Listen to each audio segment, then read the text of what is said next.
그날은 유난히 화창한 봄날이었습니다. 라디오에서 흘러나오는 노래가 집안을 채우고 있었죠. 남편이 떠난 지 석 달째. 여전히 그이 없는 집은 너무나 조용했습니다. 아침 식탁에 혼자 앉아 있었습니다. 국 한 그릇, 김치 몇 점. 50년을 이렇게 살았구나. 문득 그런 생각이 들었죠. 그때 창문 너머로 백화점 광고판이 보였습니다. 봄맞이 시니어 특가전. 이상했습니다. 가슴이 두근거렸거든요. 72년을 살면서 제 돈으로 제가 원하는 걸 산 적이 한 번도 없었습니다. 22살에 시집 와서 애들 학원비, 남편 양복가, 시댁 제사상, 늘 다른 사람 것만 샀죠. 오늘은 혼잣말이 나왔습니다. 나를 위해서. 손이 떨렸습니다. 통장을 꺼냈고 현금을 뽑았습니다. 50만 원. 평생 모은 통장에서 처음으로 제 욕심을 위해 쓰는 돈이었습니다. 백화점 1층. 화장품 매장 앞에 섰을 때 다리가 후들거렸습니다. 어머님, 어떤 거 찾으세요? 점원이 웃으며 다가왔죠. 저, 크림요. 제 목소리가 낯설었습니다. 주름 개선 라인 보여드릴게요. 거울을 봤습니다. 72년을 살아온 제 얼굴이 낯설게 느껴졌죠. 주름, 기미, 처진 살. 언제부터 나를 돌보는 걸 포기했던 걸까요? 이거 얼마예요? 18만 원입니다. 숨이 막혔습니다. 크림 하나가 18만 원. 하지만 주세요. 그렇게 말했습니다. 계산을 마치고 작은 쇼핑백을 들었을 때 이상한 감정이 밀려왔습니다. 죄책감. 남편 장례식 때도 울지 못했던 제가 화장품 하나 샀을 뿐인데 눈물이 날 것만 같았습니다. 집으로 돌아오는 버스 안, 쇼핑백을 꼭 껴안았습니다. 이게 나쁜 건가요?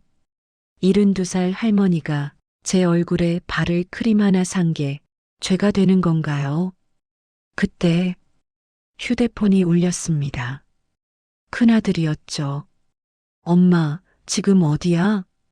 응, 집에 가는 중이야.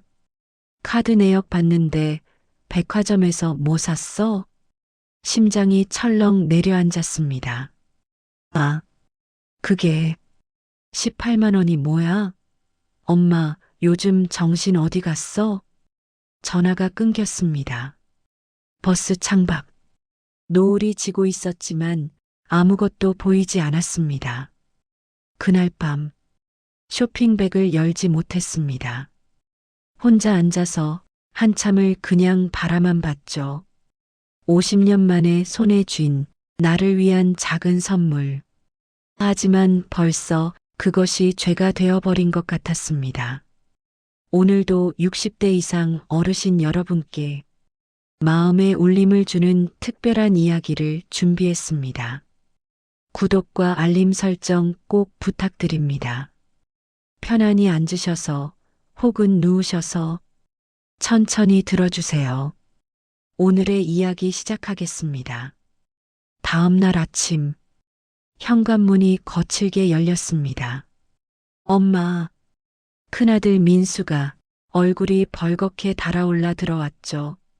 뒤따라 며느리도 작은아들 부부도 왔습니다. 아니, 갑자기 다들 왜? 엄마, 정신 차려. 민수가 테이블에 뭔가를 던졌습니다. 카드 명세서였죠. 이게 뭐야? 백화점에서 18만 원? 그게 크림인데. 크림? 72살 할머니가 무슨 크림? 며느리가 비웃듯 말했습니다. 어머님, 그 나이에 무슨 치장이세요? 가슴이 답답했습니다. 내 돈인데. 엄마 돈? 그게 엄마 혼자 번 돈이야? 작은 아들이 끼어들었죠. 아버지가 평생 모은 돈 아니에요? 그런데 그걸 화장품에 써? 숨이 막혔습니다. 50년. 저도 일했습니다. 남의 집 청소, 밤늦게까지 하던 재봉일, 시장에서 팔던 김치. 하지만 아무도 기억하지 않았죠. 내가 번 돈도 있어. 뭐, 엄마가 뭘 벌었다고? 민수의 목소리가 높아졌습니다. 아버지가 다 벌었지. 엄마는 집에서 밥이나 하셨잖아. 뺨을 맞은 것 같았습니다. 밥이나 했다고요. 50년을 새벽 4시에 일어나 밤 12시에 잠들며 가족을 먹이고 입히고 재운 게 그냥 밥이나 한 거라고요. 엄마, 솔직히 말해. 요즘 어디 아픈 데 있지? 며느리가 걱정하는 척 물었지만 눈빛은 차가웠습니다. 치매 검사 한번 받아보는 게 어때요? 치매. 그 단어가 제 머리를 강타했습니다. 난 멀쩡해. 멀쩡한 사람이 갑자기 18만 원짜리 크림을 사? 작은 아들도 거들었죠. 형 말이 맞아요. 엄마, 요즘 좀 이상하셔. 이상하다. 멀쩡하지 않다. 치매. 제가 저를 위해 뭔가를 하려고 하면 병이 되어버리는 세상. 나 크림 하나 샀을 뿐인데 목소리가 떨렸습니다. 하나가 아니잖아. 민수가 휴대폰을 꺼냈습니다. 카드 사용 내역을 보여주더군요. 지난주 옷가게 6만 원, 그제 커피숍 8천 원, 어제 백화점 18만 원. 엄마, 이거 도합 25만 원이야. 한 달 생활비가 얼만데. 숨을 참았습니다. 커피 한 잔. 50년 만에 마셔본 카페 라테. 옷 한 벌. 남편 장례식 후 처음 산 제 옷. 그게 범죄였습니까? 엄마 통장 1위네. 민수가 손을 내밀었습니다. 뭐, 지금부터 내가 관리할게. 이러다 다 날릴 것 같으니까. 내 통장인데. 아버지 유산 들어간 통장이잖아. 순간 모든 게 이해됐습니다. 자식들이 걱정하는 건 제 정신이 아니었습니다. 돈. 제가 돈을 쓰면 나중에 자기들이 받을 유산이 줄어드니까. 그게 두려웠던 거죠. 그렇구나. 제가 중얼거렸습니다. 엄마, 너희들, 날 걱정하는 척하지만 손이 떨렸습니다. 사실은 돈이 걱정이지. 엄마, 무슨 소리야? 하지만 그들의 눈이 모든 걸 말해주고 있었습니다. 당황한 얼굴, 회피하는 시선, 나가줄래? 뭐, 다들 나가달라고. 목소리가 차갑게 나왔습니다.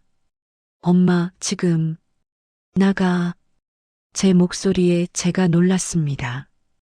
72년을 살면서 자식들에게 소리를 지른 건 처음이었거든요.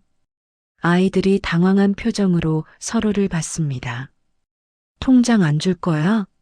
진짜? 민수가 으름장을 놨죠. 그래. 안 줘. 후회할걸. 그들이 나가고 집이 다시 조용해졌습니다. 혼자 앉아서 한참을 울었습니다.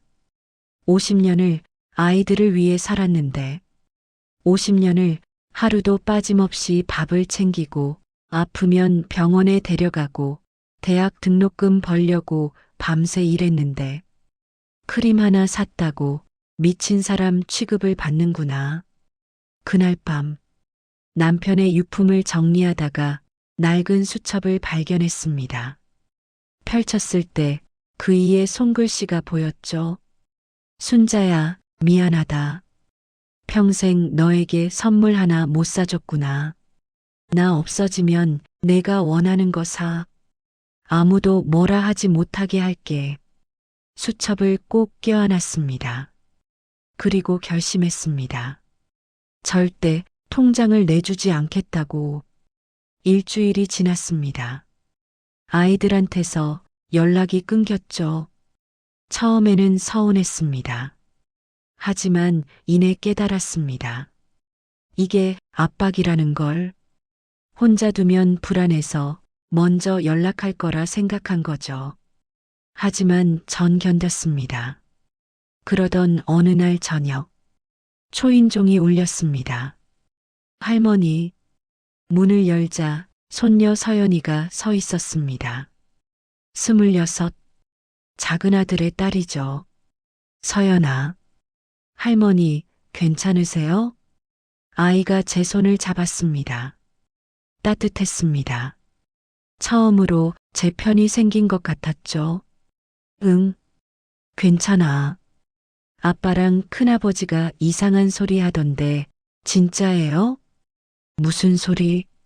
할머니가 치매 걸렸대요. 그래서 정신병원에 모셔야 한대요. 심장이 얼어붙었습니다. 뭐, 거짓말이죠? 할머니 멀쩡하잖아요. 서연이가 제 눈을 똑바로 봤습니다. 할머니, 진짜 무슨 일 있어요? 저는 처음으로 누군가에게 털어놨습니다. 화장품 산 이야기, 아들들이 통장을 빼앗으려 한 이야기, 50년 만에 나를 위한 소비를 했다는 이야기. 서연이는 조용히 들어줬습니다. 할머니, 나 이상한 거니? 아니요. 서연이가 단호하게 말했습니다. 할머니는 너무 정상이세요. 오히려 아빠들이 이상해요. 그 말에 눈물이 났습니다. 할머니, 저 할아버지 방 좀 봐도 돼요? 왜? 뭔가 있을 것 같아요. 할아버지가 할머니를 위해 남긴 거. 함께 남편의 방으로 갔습니다. 서연이는 책상 서랍을 하나씩 열어봤죠. 여기 오래된 봉투가 나왔습니다. 겉면에 남편의 손글씨로 순자에게라고 적혀 있었습니다. 손이 떨렸습니다. 할머니, 열어보세요. 봉투를 뜯었습니다. 안에는 편지 한 장과 통장이 들어 있었죠. 편지를 펼쳤습니다. 순자야, 이 편지를 읽고 있다면 나는 이미 내 곁에 없겠지. 미안하다. 평생 너를 힘들게만 했구나. 시집와서 단 하루도 내가 쉬는 걸 본 적이 없어.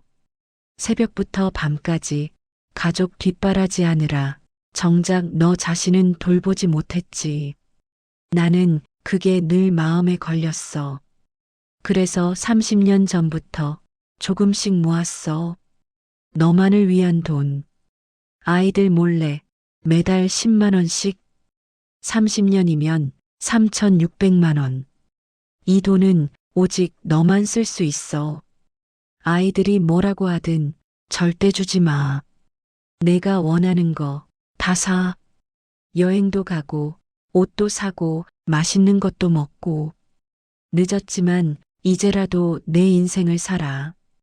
그게 내 마지막 부탁이야. 사랑한다, 순자야. 내 남편 영호가. 편지를 읽는 내내 눈물이 멈추지 않았습니다. 통장을 펼쳤습니다. 정말로 3,680만 원이 찍혀 있었습니다. 할머니, 서연이도 울고 있었죠. 할아버지, 할머니를 정말 사랑하셨네요. 30년. 남편은 30년 전부터 제 노후를 준비하고 있었던 겁니다. 담배를 끊고 술도 줄이고 퇴근 후 알바를 뛰었던 이유. 그게 저를 위해서였다니.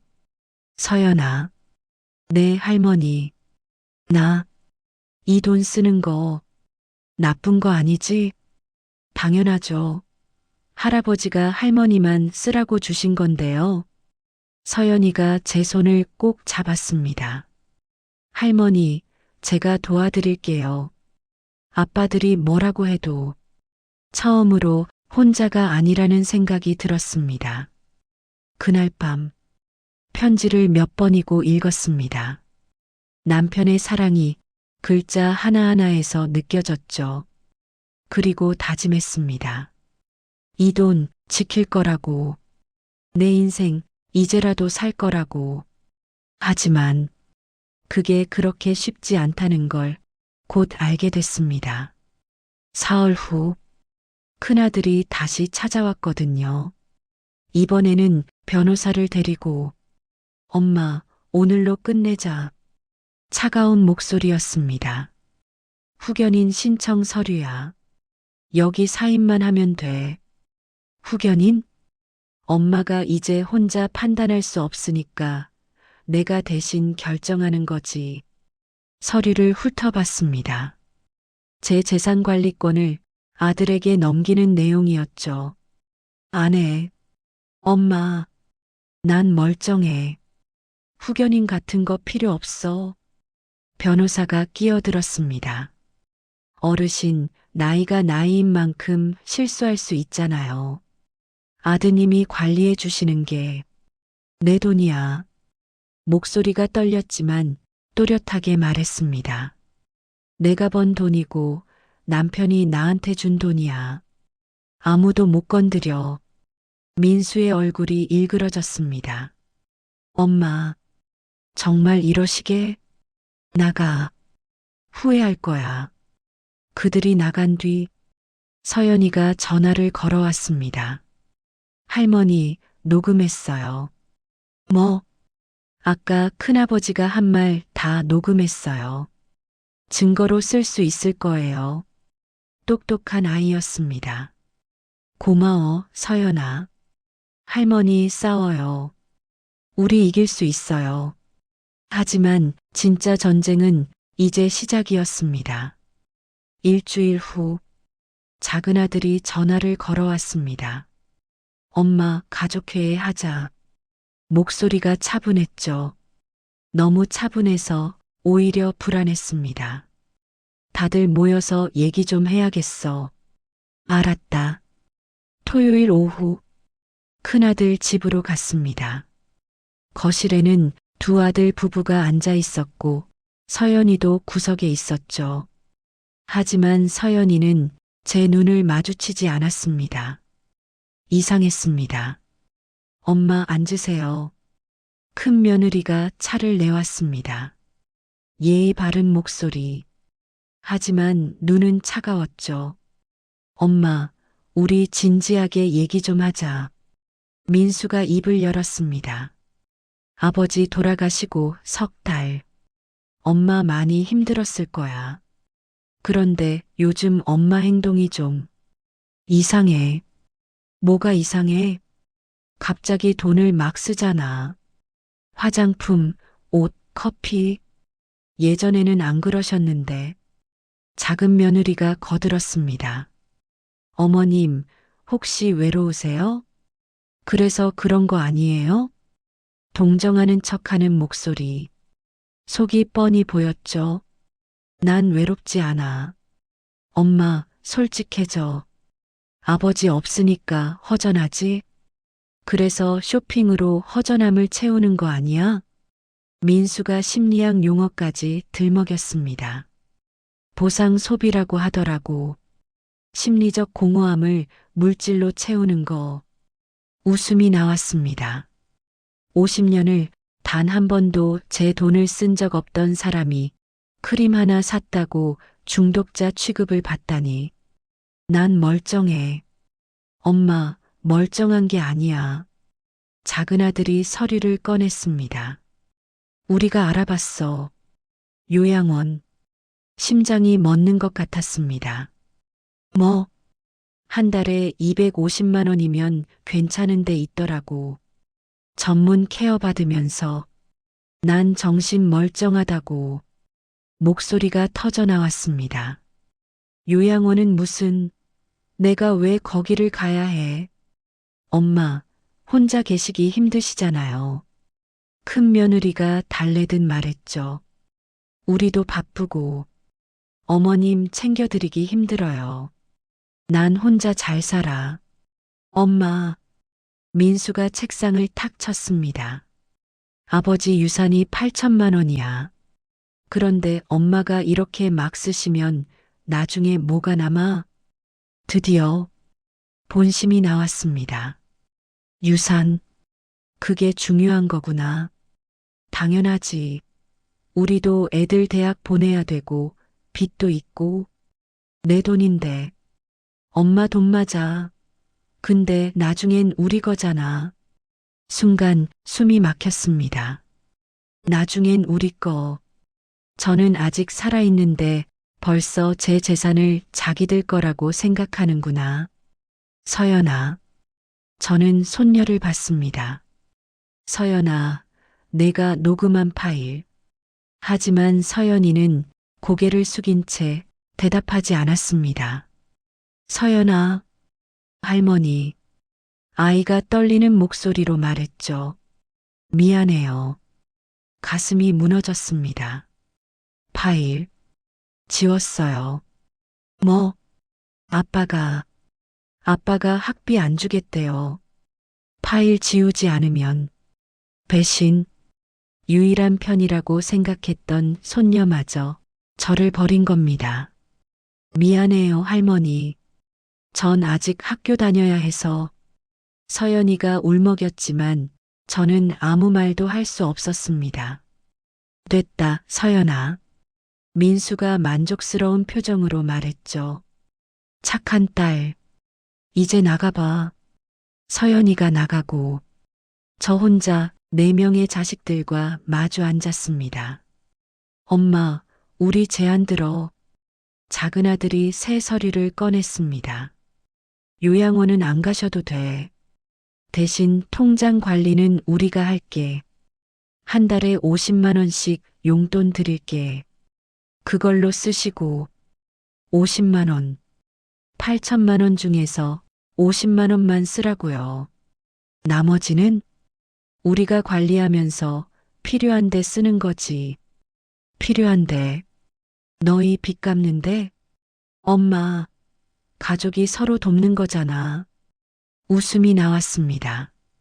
슬픈 웃음이었죠. 가족이라고 했지? 손이 떨렸습니다. 50년을 너희를 위해 살았어. 밥 해주고, 빨래하고, 학교 보내고. 목소리가 거칠어졌습니다.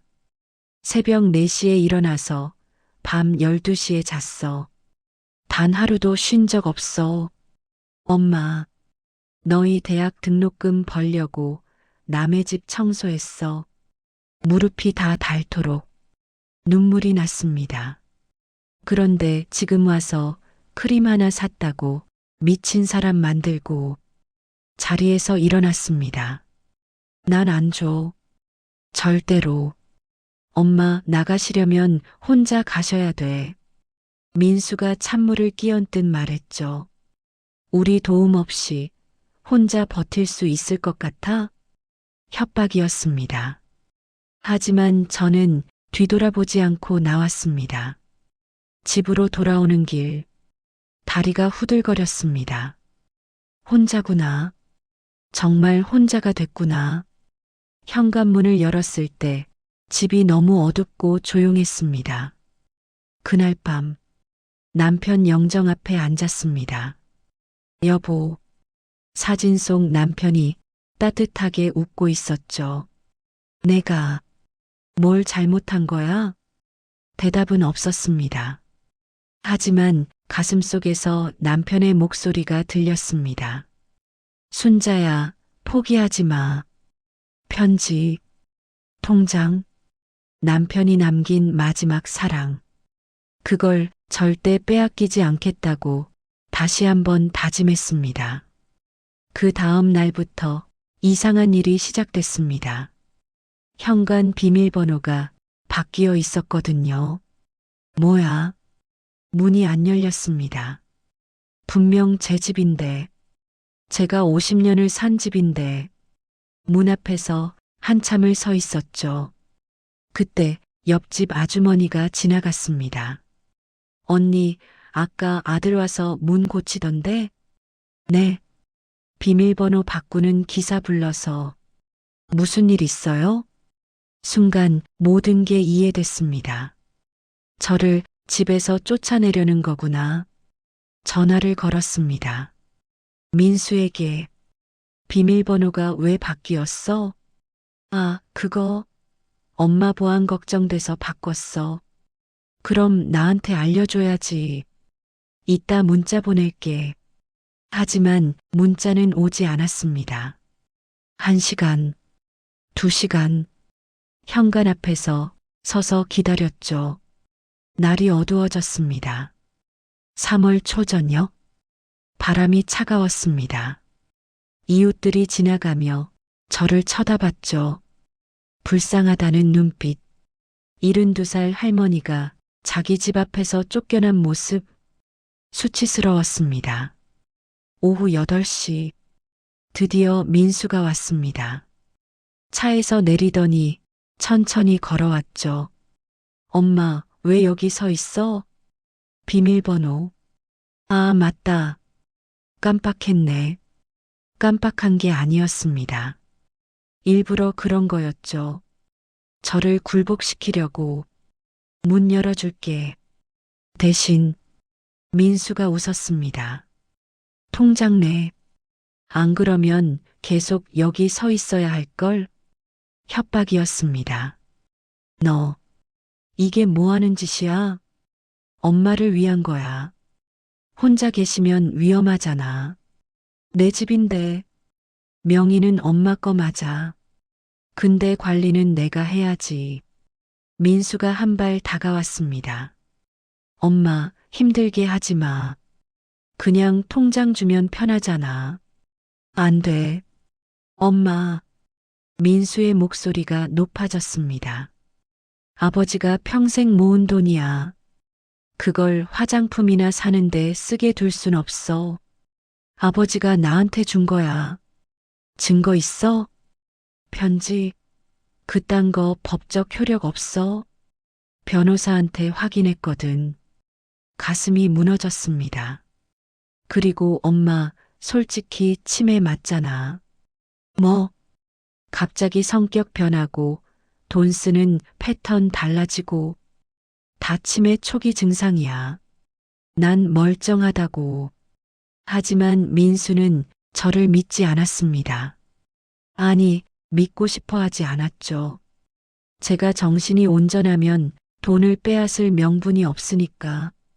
엄마, 병원 가자. 검사 한 번만 받아봐. 싫어. 왜?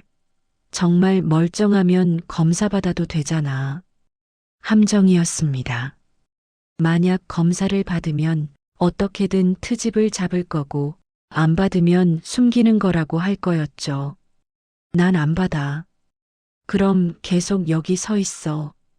민수가 돌아섰습니다. 추우면 작은아버지 집 가든지. 그리고 정말 가버렸습니다.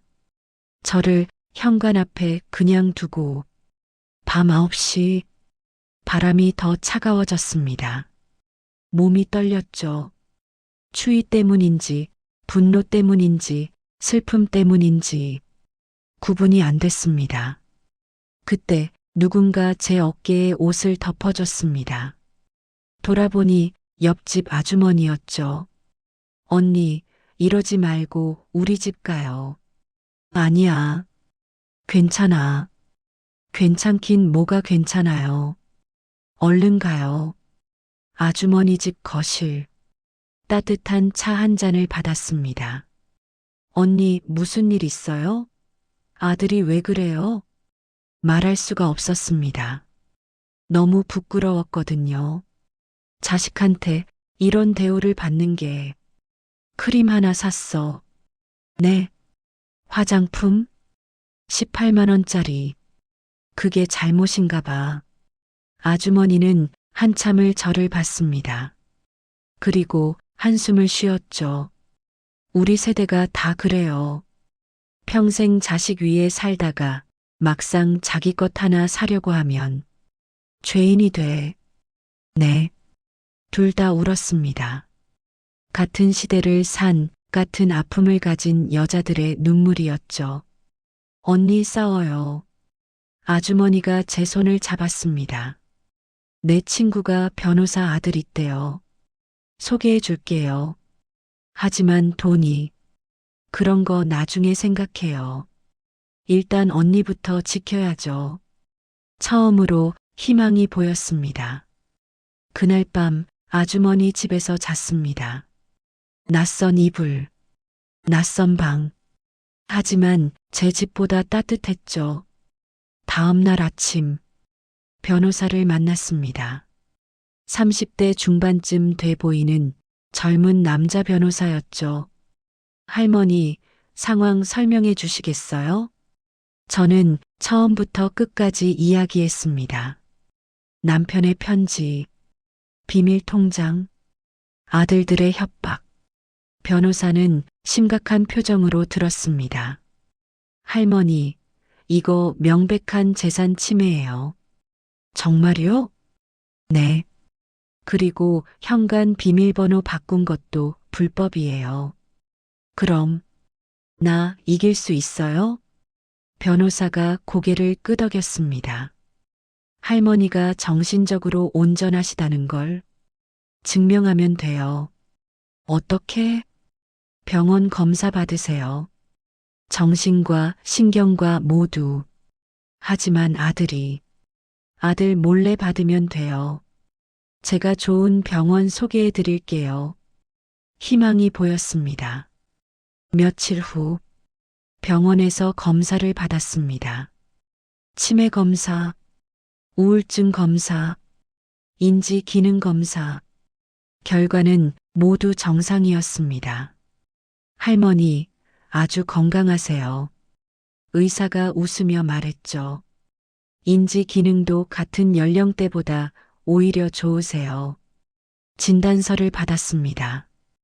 김순자 72세는 현재 정신적, 인지적으로 완전히 정상이며 독자적 판단 능력을 보유하고 있음.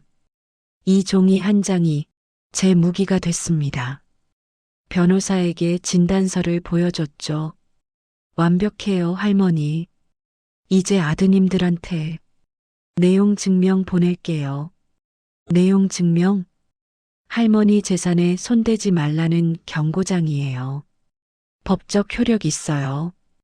일주일 후 민수에게 내용 증명이 도착했습니다. 그날 저녁 전화가 왔죠. 엄마, 이게 뭐야? 화가 잔뜩 난 목소리였습니다. 변호사? 엄마가 나한테 변호사를 붙여? 너희가 먼저 그랬잖아. 엄마, 정말 이러시게? 응, 이럴 거야. 전화를 끊었습니다.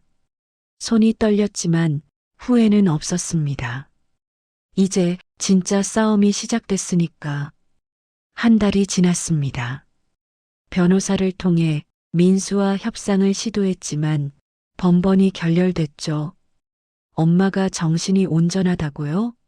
말도 안 돼요. 민수는 끝까지 인정하지 않았습니다.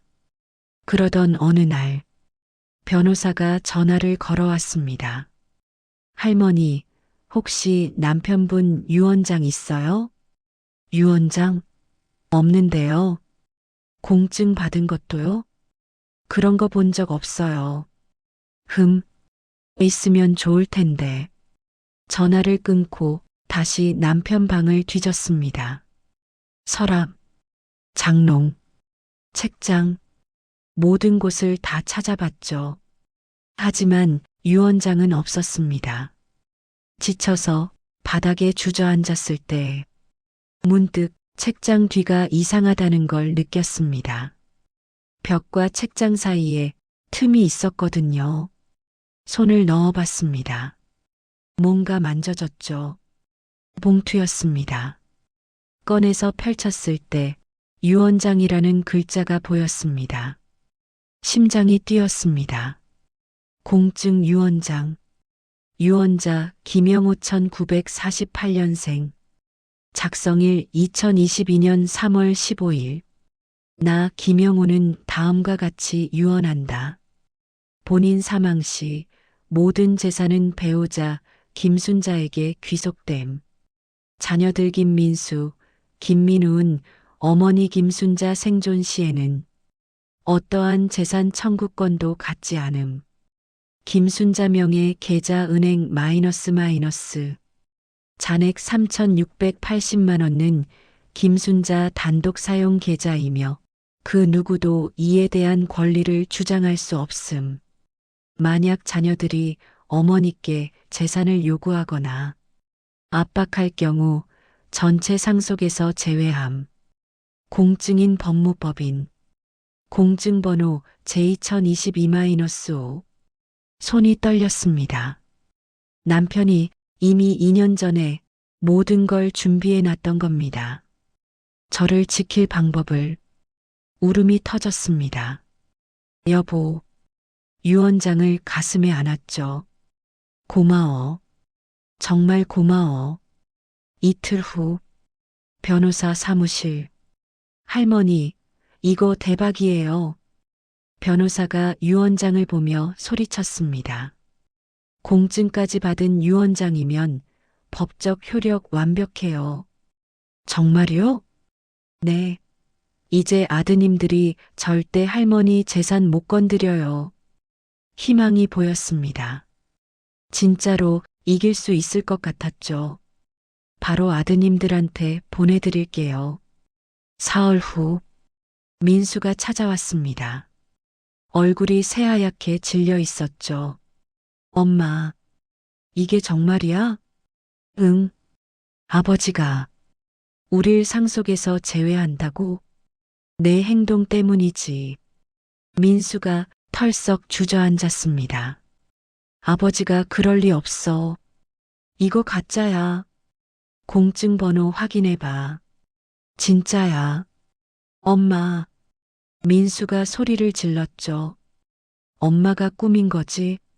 변호사랑 짜고. 아버지가 날 그렇게 미워했을 리 없어. 하지만 유언장에는 남편의 서명이 또렷했습니다. 민수는 한참을 바닥에 앉아 있었습니다. 그리고 천천히 일어났죠. 알았어. 뭐? 엄마 이겼어. 통장 안 건드릴게. 너무 쉽게 물러섰습니다. 이상했죠.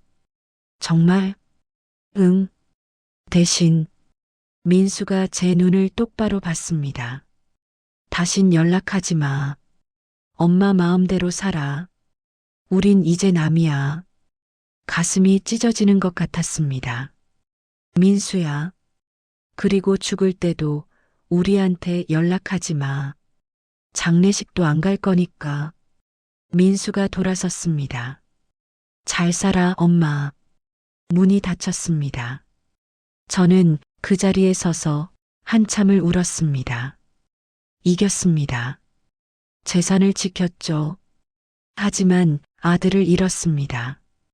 그날 밤 혼자 술을 마셨습니다. 평생 술을 입에 대지 않았던 제가 쓰디 쓴 소주가 목을 타고 내려갔죠. 여보, 남편 영정에 말을 걸었습니다. 내가 잘한 거 맞아? 사진 속 남편은 여전히 웃고 있었습니다. 돈은 지켰는데 아들을 잃었어. 눈물이 멈추지 않았습니다.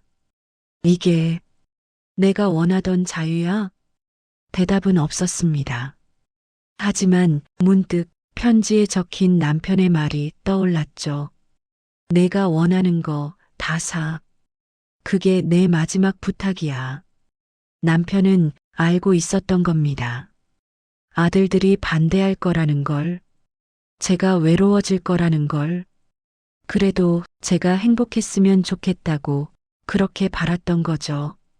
술잔을 내려놓았습니다. 그리고 결심했습니다. 슬퍼하지 말자고, 후회하지 말자고, 남편이 준 자유 제대로 누리자고. 며칠 후 집을 정리하다가 또 다른 봉투를 발견했습니다. 옷장 맨 위 칸, 먼지가 쌓인 상자 안에 묶음으로 된 편지들이 있었죠. 30통이 넘었습니다. 첫 번째 편지를 펼쳤습니다.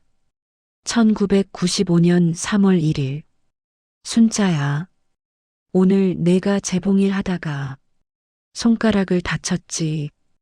피가 나는데도 괜찮아 하며 웃던 내 얼굴. 미안했어. 더 많이 벌지 못해서. 내가 그런 고생을 해야 해서. 오늘부터 10만 원씩 모을게. 나중에 내가 쉴 수 있게. 사랑해. 영호. 두 번째 편지. 1998년 7월 15일. 순자야. 오늘 민수가 대학 합격했어.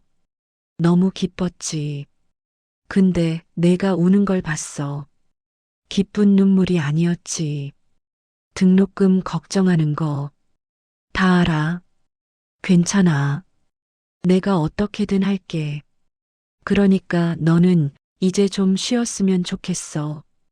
영호. 세 번째 편지. 2005년 11월 23일. 순자야. 오늘 내가 시장에서 예쁜 코트를 봤지. 눈이 반짝이더라. 근데 가격표 보고는 바로 돌아서던 내 뒷모습. 가슴이 아팠어. 50살이 넘도록 내가 원하는 옷 한 벌 사주지 못한 남편이 통장에 500만 원 넘었어. 조금만 더 모으면 코트 사줄 수 있을 거야. 영호. 편지를 읽을수록 눈물이 멈추지 않았습니다. 남편은 30년 동안 제 모든 순간을 지켜보고 있었던 겁니다. 제가 힘들어하는 것, 제가 참는 것, 제가 포기하는 것, 다. 그리고 그 빚을 갚으려고 조금씩 조금씩 저만을 위한 돈을 모았던 거죠. 마지막 편지. 2023년 12월 1일. 순자야. 내가 이제 오래 못 갈 것 같아. 의사가 6개월이래. 두렵지는 않아. 다만 너를 두고 가는 게 마음에 걸릴 뿐이야. 아이들이 문제야. 특히 민수. 돈에 눈이 멀어서 너한테 손 벌릴 게 뻔해. 그래서 유언장 만들었어. 공증도 받았고. 이 통장만큼은 절대 뺏기지 마.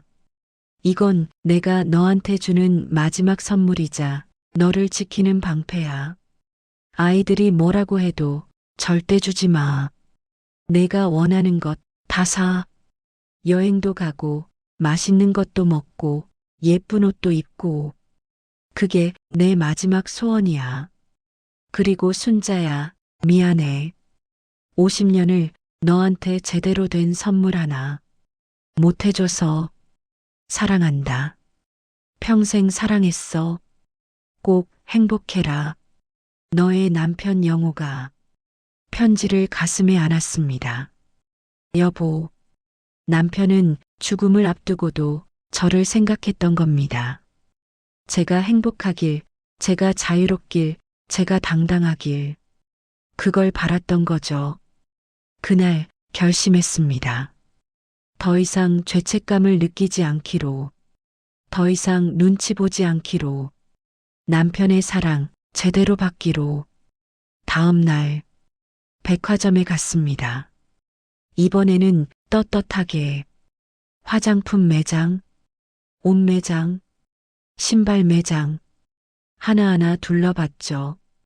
그리고 마음에 드는 것들을 모두 샀습니다. 코트 한 벌, 구두 한 켤레, 가방 하나.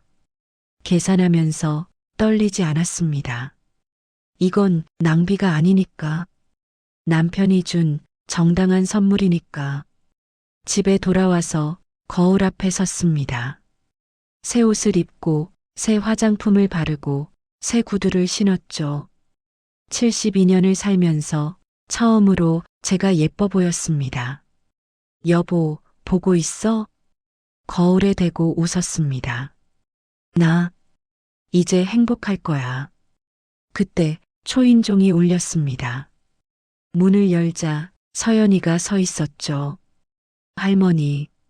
아이는 눈이 퉁퉁 부어 있었습니다. 미안해요. 정말 미안해요. 서연이가 제 품에 안겼습니다. 할머니를 배신해서 파일 지워서 괜찮아. 아이 머리를 쓰다듬었습니다. 서연이도 어쩔 수 없었잖아. 아니에요. 제가 비겁했어요. 서연이가 가방에서 뭔가를 꺼냈습니다. USB였죠. 이게 뭐야? 복원했어요. 응? 지운 녹음 파일. 복원 프로그램으로 살렸어요. 심장이 뛰기 시작했습니다. 정말? 네. 그리고 이것도요. 서연이가 또 다른 파일을 보여줬습니다. 지난달 가족회의 때 몰래 찍은 영상이에요. 영상을 재생했습니다. 화면에 민수와 민우가 나왔죠. 형, 엄마 통장 빼앗는 거 성공하면 반반하자. 당연하지. 4천씩. 요양원은 제일 싼 데로 보내고, 그래야 우리가 더 많이 챙기지. 결정적 증거였습니다. 서연아, 할머니, 제가 도와드릴게요. 끝까지. 아이가 제 손을 꼭 잡았습니다. 할머니는 행복할 자격 있어요. 당당하게 싸워요. 그날 밤, 변호사에게 USB와 영상을 보냈습니다. 할머니, 이거면 완벽해요. 변호사가 흥분해서 말했죠. 아드님들 완전히 끝났어요. 재산 청구는 물론이고 자칫하면 형사처벌까지 갈 수 있어요. 형사처벌요? 노인 학대, 재산 갈취 미수. 증거가 명확하니까요. 잠시 망설였습니다. 그래도 제 아들인데. 하지만 남편의 편지가 떠올랐죠. 절대 뺏기지 마. 소송 진행해 주세요. 알겠습니다. 며칠 후 법원에서 연락이 왔습니다. 조정 기일이 잡혔다고. 민수와 민우 그리고 저 법정에서 만나게 됐습니다. 법정, 처음 서보는 곳이었습니다. 떨렸죠. 하지만 서연이가 옆에서 제 손을 꼭 잡아줬습니다. 할머니, 괜찮아요. 민수와 민우가 들어왔습니다. 둘 다 제 눈을 마주치지 않았죠. 판사가 입장했습니다. 조정을 시작하겠습니다. 변호사가 일어섰습니다. 판사님, 피신청인들의 행위는 명백한 노인 학대입니다. USB를 제출했죠. 이 녹음 파일에는 신청인을 치매 환자로 몰아가는 대화가 담겨 있습니다. 재생됐습니다. 민수의 목소리. 엄마 치매 아니야? 갑자기 독막 쓰잖아. 민우의 목소리. 맞아. 그걸 빌미로 후견인 신청하자. 법정이 조용해졌습니다. 이어서 영상도 재생됐죠. 요양원은 제일 싼 데로. 우리가 더 많이 챙기려면 민수의 얼굴이 하얗게 질렸습니다. 저건 변명하지 마세요. 변호사가 차갑게 말했습니다. 그리고 이건 고인의 공증 유언장입니다. 유언장을 제출했죠. 판사가 찬찬히 읽었습니다. 자녀들이 모친을 압박할 경우 상속에서 제외한다. 판사가 민수를 받습니다. 피신청인 할 말 있습니까? 민수는 아무 말도 하지 못했습니다. 조정안을 제시하겠습니다. 판사가 서류를 넘겼죠. 1. 피신청인들은 신청인의 재산에 대한 모든 권리를 포기한다. 2. 향후 어떠한 방법으로도 신청인에게 재산을 요구하지 않는다. 3. 본 조정을 위반 시 형사고발 가능. 동의합니다. 민수가 고개를 숙였습니다. 승리했습니다. 법정을 나오면서 민수가 저를 불렀습니다. 엄마, 돌아봤죠? 잘 사세요. 그게 마지막 말이었습니다. 6개월이 지났습니다. 전 많이 변했습니다. 매일 아침 화장을 합니다. 옷도 골라 입죠. 백화점에도 떳떳하게 갑니다. 여행도 다녀왔습니다. 제주도 평생 못 가봤던 곳이었죠. 바다를 보며 울었습니다. 기쁨의 눈물이었습니다. 서연이가 자주 찾아옵니다. 함께 밥을 먹고 쇼핑도 하죠. 할머니, 이거 어때요? 예쁘다. 사드릴게요. 아니야, 내가 살게. 할머니, 웃음이 많아졌습니다. 이웃 아주머니들과도 차를 마시며 이야기를 나눕니다. 언니, 요즘 완전 달라졌어. 그래? 응. 얼굴에 생기가 돌아. 거울을 봅니다. 정말 달라진 것 같습니다. 72살. 늦은 나이지만 제 인생은 이제 시작입니다. 밤에 남편 영정 앞에 앉습니다. 여보, 사진 속 남편이 웃고 있죠. 나 행복해. 편지를 다시 읽습니다. 내가 원하는 거 다 사. 남편의 말대로 살고 있습니다. 눈물이 나지만 슬픈 눈물은 아닙니다. 고마운 눈물, 행복한 눈물. 창밖을 봅니다. 봄이 왔습니다. 꽃이 피고 새가 옵니다. 72년 만에 처음으로 봄이 아름답게 느껴집니다. 여보, 고마워. 속삭입니다. 덕분에 나를 찾았어. 바람이 불어옵니다. 마치 남편이 대답하는 것 같았죠. 사랑해, 순자야.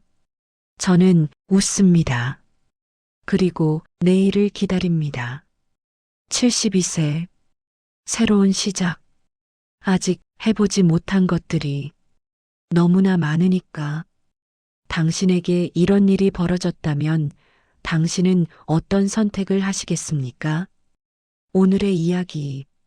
끝까지 제 이야기를 들어주셔서 감사합니다.